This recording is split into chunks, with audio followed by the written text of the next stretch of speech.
Hello and welcome to Film Slam Stream's post-film conversation for Denial.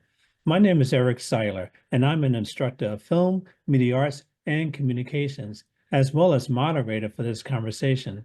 We're very pleased to be joined by the director of Denial, Paul Moakley. Paul is an executive producer of video at The New Yorker, where he curates and produces the magazine's award-winning short film program. In his role, he produces and directs original short film and video content for The New Yorker. He has earned numerous awards and accolades, including Emmys for his outstanding work. Joining us from New York is Paul Moakley. Hello, Paul, and welcome. Thank you so much. It's such a pleasure to be here. It's a pleasure to have you here too. It's just I'm not sure some of our students watching. Um, you work at the New Yorker, which is a long-running publication, but it also has a video side to it as well. Can you just briefly tell us a little bit about the New Yorker and the print side, and also about the film and video side too?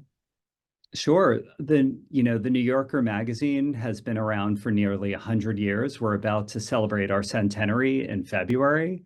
And it has a long history that's evolved over many years, and changed particularly like since the 90s in its modern era to really be known for its investigative journalism. It's where, of course, we've always been known for our profiles. The New Yorker really was one of the magazines that originated like the idea of profile writing and the style that we do that's emulated in a lot of magazines now. And video at the New Yorker is one of the newest parts of it. And I would say the program is, it's over a decade old. And I joined the magazine about 2 years ago and have taken over the management of the team a year ago. But yeah, we publish a series of, we only publish shorts, and we do short documentaries and live action fiction films.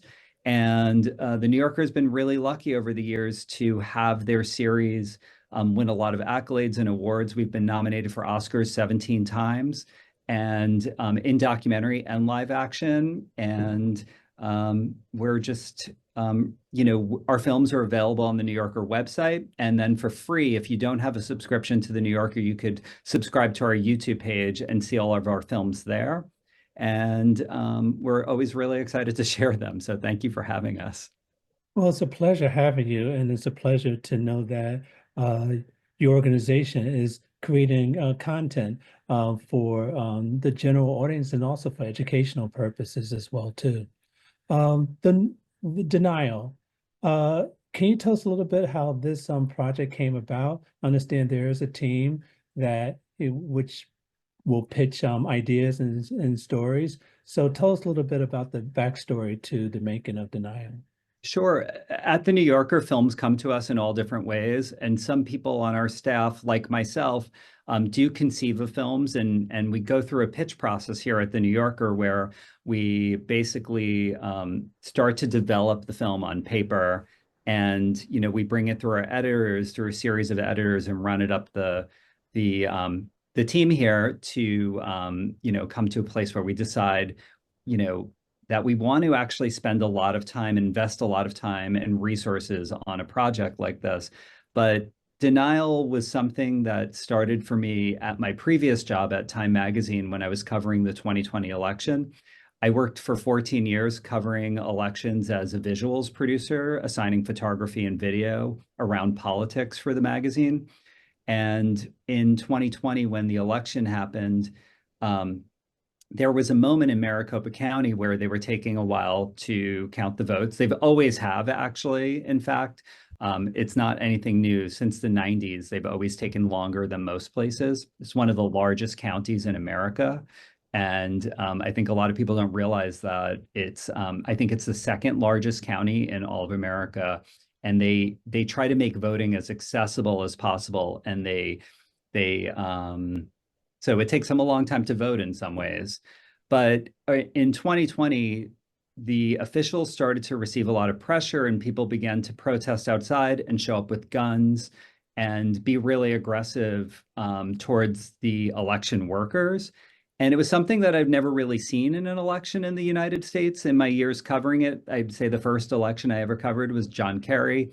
But, studying even our history, like I know there have been moments of tension around like Gore and Bush and things like that, but this just seemed different and new. And it was a moment that really struck me. So when the midterm elections came around in 2022, I was kind of interested to know who's at the center of elections in Maricopa County and could we tell a story with them? And that was kind of how the story began.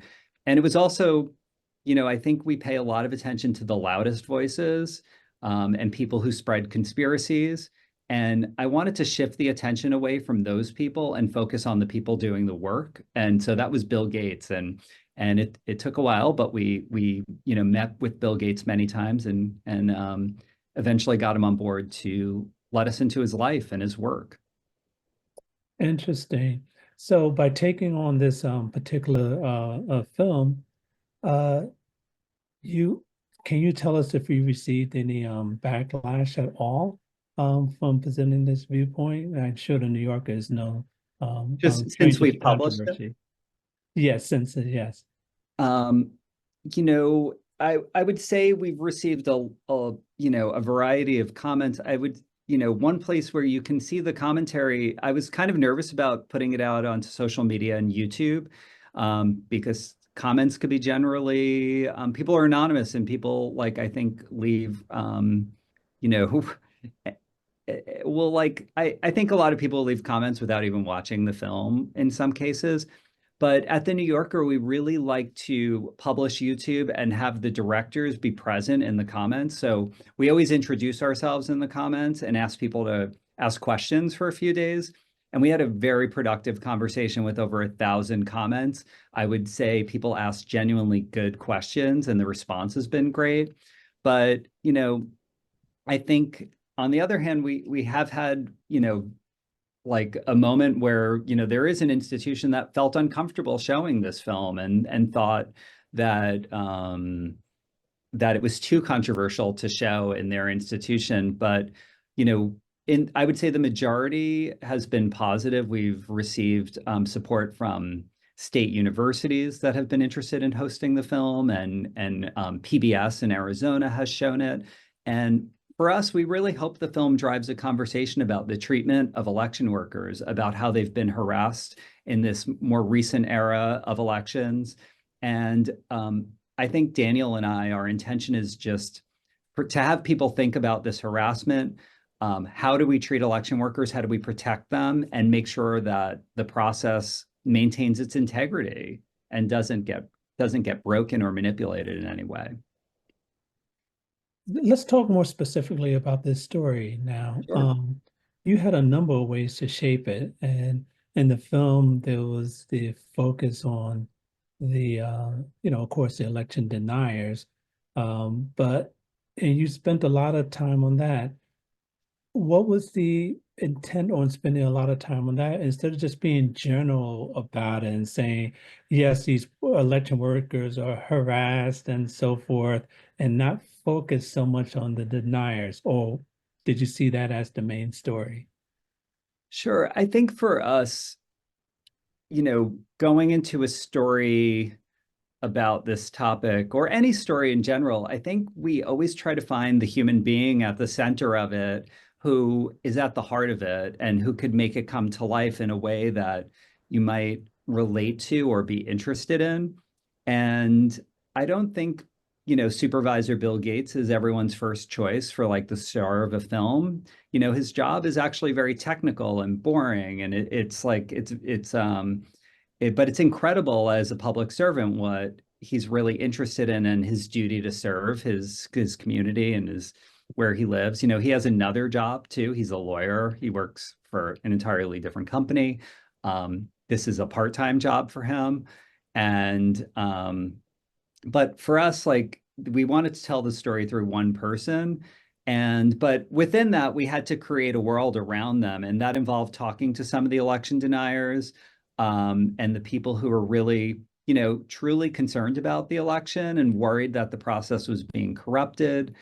But, you know, we tried to really maintain the focus and have Bill be central and have it really be about his experience and show how this person who has been questioned and intimidated by actually like the president, his lawyers like Rudy Giuliani, who's calling him on Christmas Eve to get the election fixed up, and a voice message that we play in the film. There's community pressure by these people who've been convinced by our leaders that there was a problem when there's actually been no proof. In Maricopa County, they actually had an independent organization audit the election. And actually, I'm sorry, the organization that audited the election was funded by people who thought there were a conspiracy and that the election was corrupt. And what turned out was that there are actually a few hundred more votes for Joe Biden than they originally counted. So it's been disproven over and over again, and yet people are still pushing these conspiracy theories. And we wanted to see how this wore down one person's life. And what we saw is just a constant harassment of him and his family. They have to leave their house in the middle of the night multiple times. Every time they open their phone and emails and listen to voicemails, they're harassed. And we just wanted to show how that wears someone down. And in this case, Bill has decided not to run for re-election. He's finishing the certification of the 2024 election, but after that, he's going to go on and teach and take a break from politics for a while. And for us, that leaves a really big question. What's going to happen to the future of elections if we harass people and the good people who actually do a really good job leave their positions? Interesting. This is a type of film, I'm sure many projects in which you take home with you. It's not going to leave you. And I just want to know your impression of where this behavior come from, knowing history, and you're taking a deeper dive into it by creating this documentary. I'm sure you have some thoughts. Do you mind sharing some thoughts with us about where do you think this behavior has come from? Sure, I think that's a really long conversation that we could spend hours on. I think it's a combination of things. I think it's the erosion of our local news, local and state news. I think people aren't getting good resources when it comes to reporting and seeing fact check news and really solid information in the world. The media landscape has been fractured by social media, and within that, there's a lot of misinformation, and there's a lot of people who don't read any news at all. And so I think that's led to the spreading of conspiracies in a way that we've never experienced before. Um, I think that's just one factor. I think our educational systems, um, I think they need to find new ways to teach civics and new like teach people to be prepared to find this information. How do they check sources? How are they equipped to actually really monitor their own state and local politics and keep tabs on it? Local papers used to do this for us, and now that sort of is like gone. And we are kind of in this wild phase of not having these like centralized areas of information where we have consensus and things like that. But I've seen it in my own family, and that was one of the driving factors that really made me want to make this film. I was really worried about them and the information they're getting and what they're reading. And I just have a general concern still to this day. And I don't think it's going to be resolved quickly at all. But I hope a short film like this drives a conversation, makes people think about it. Exactly, especially our viewers, our educators and students watching this. It just, I'm glad that you made this film. It raises an important, a point, especially, this film is being shown directly to our future. And, a lot of students aren't eligible to vote yet, but some they will be soon. So it would be Yeah. interesting about their, future behavior too. Well, one thing that I really was important to me in the film was that, for young people, that they actually got to see Bill Gates or his origin story, as somebody who was a young person since childhood, was interested in politics, and really it was like his a guiding force in his life and his education, his decision to go to law school and Harvard and be part of all the organizations that really shaped his ideas on politics and government and how that should function in our lives. But I think it's important to see that like these older people who work on these jobs, that they were once our age. And I hope it helps people relate to them a little bit more. And also add some humor. It's fun to see people back in those times in their life. Exactly. And another thing that you touched upon on the film was, just the focusing on Gates's early life is about like the Republican Party, how it has changed, and how it has evolved over the years, and it will continue to change, not just the Republican Party, but Democratic Party as well too. So that's something I think our students can definitely think about as well too. Yeah, Um, we're in a space where both parties aren't what they used to be, and there's fractures and splits in both of them. Um, but they're pretty extreme right now, and the film does capture this moment in history, and that's, I would say, one of the most important aspects to me is like capturing a moment in history and how this film will read for years to come. I I think like we're always writing different drafts of history, and this is an early draft of this era and where we are in politics.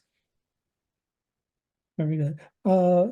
As we wrap up shortly, is there anything that you would have done differently looking back on the producing of this film and now that it's being screened? Huh, that's a really good question. I think that I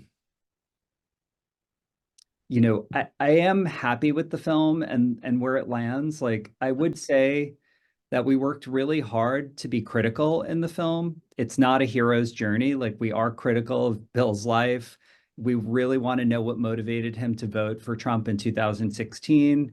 We wanted to know the origins of his political beliefs and what he's really interested in. And he's not good at golf in the film, and that's something he didn't get one golf ball in that day. But on the other end, like, when we're showing those meetings where people are yelling, those community meetings, and that have become quite tense and stressful in the film, those meetings really reflect, those were 4 hours long, and there were mostly people, we're really showing actually something. Those weren't just like anomalies that day. It was consistently 4 hours of that. Um, but I also think the film leaves you in a place with a question.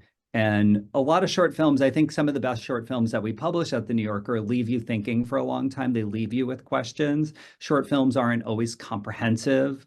They're not meant to be definitive. They're films that we hope stay with you for a while.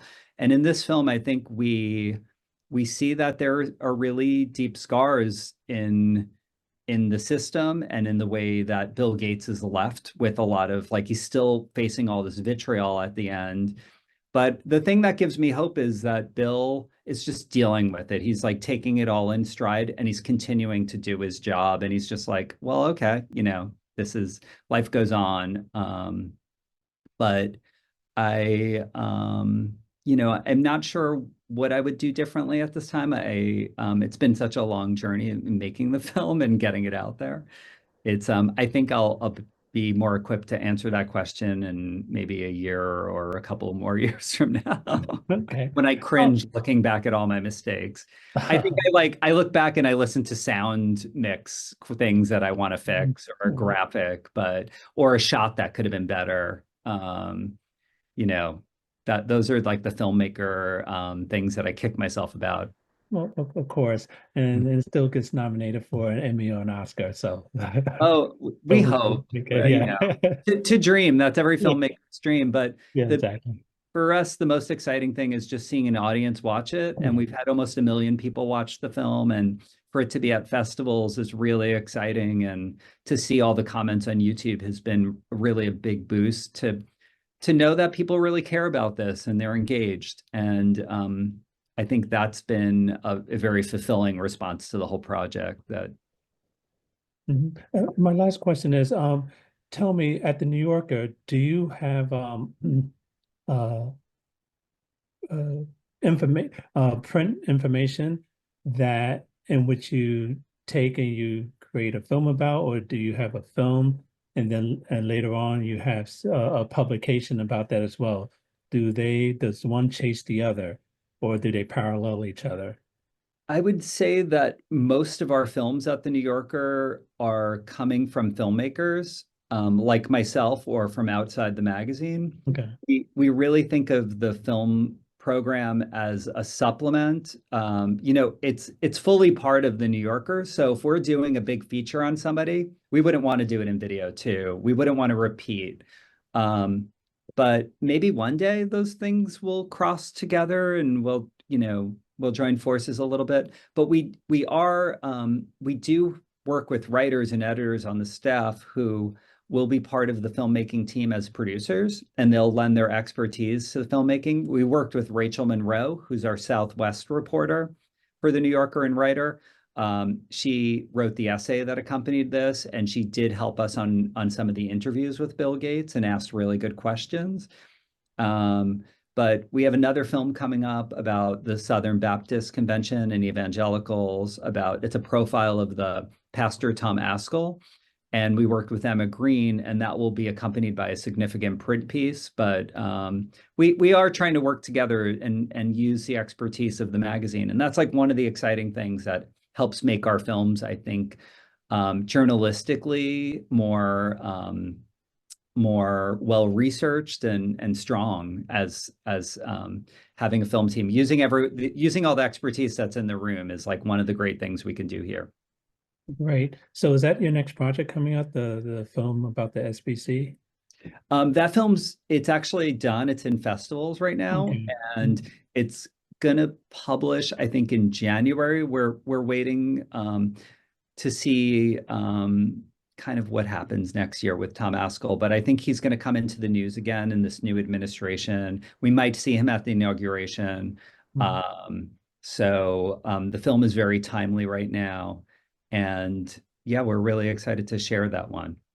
Oh, great. And is there something that you're working on now that we could see in the We're future? we're working on a lot of things. We publish 36 films a year, so it's a real wide variety of fiction and documentary. But what am I? We have an Give us incredible. a sneak preview of something that's going to like really capture our Sure. attention. Well, Um, oh, there's so many things. I hope everyone goes back into our catalog and watches films like Echo and but we have a film next week coming out that I love visually. I think it's one of my favorite DPs, Nate Hertzellers, and this film about a 99-year-old trial lawyer about to go on his last defend like go to trial for the last time in his career. And the film is called Frank, and it's very funny and poignant film about somebody at the very end of their career and why they've been dedicated to this work and why wouldn't they want to go retire in Florida. Somebody who like worked up until their last breath, and the meaning of that in life. I think we all question what our futures are, like what kind of jobs we want to do in the future. Our parents ask us all the time, what are we going to do when we're in high school? We question it as older people, like what are we doing with our lives? And this film kind of digs into some of those ideas and is a really beautiful profile of somebody committed to their jobs. sounds really interesting. I'm definitely going to check that one out. Yeah. Paul Moakley, Director of Denial, thank you so much for joining us today, and I wish you and the New Yorker continued success. Thank you, Eric. It's such a pleasure to be here. And thank you to our viewers for joining us for this important and invigorating conversation. For more information about our upcoming events, please visit us at clevelandfilm.org. I'm Eric Siler. Thank you.